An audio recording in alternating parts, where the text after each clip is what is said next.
Hello everyone, I'm Sergeant Saligumba, and today I will discuss my ideas in learning about communication and globalization. Globalization and communication means that ideas like people can cross borders, enriching minds, and fostering understanding across culture. In essence, globalization and communications are mutually dependent.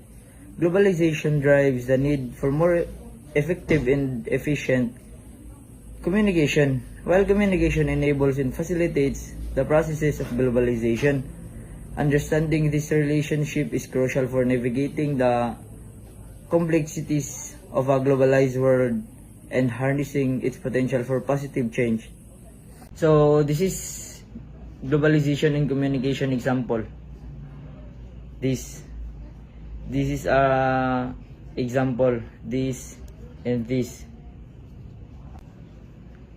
Why is global communication important?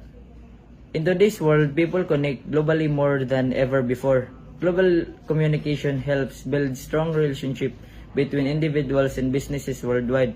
Effective communication clarifies information, reducing wasted time, help builds relationship, teamwork, and trust. Globalization is when countries and people around the world become more connected. This happens through trade, travel, and technology.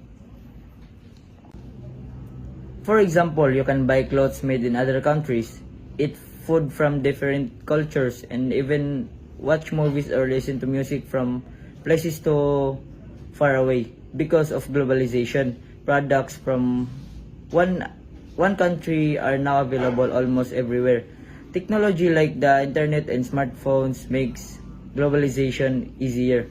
With just a click, people can talk to others on the other side of the world.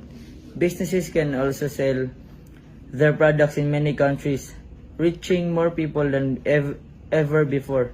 Globalization has many good points. It creates more jobs, gives people more chances, and allows us to learn from each other.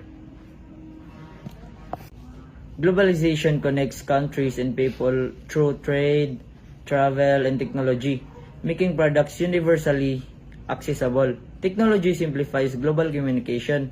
It offers numerous benefits, including job creation, expanded choices, and cross-cultural learning.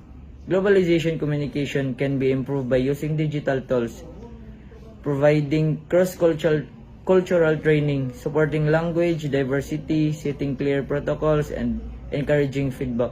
So that's all.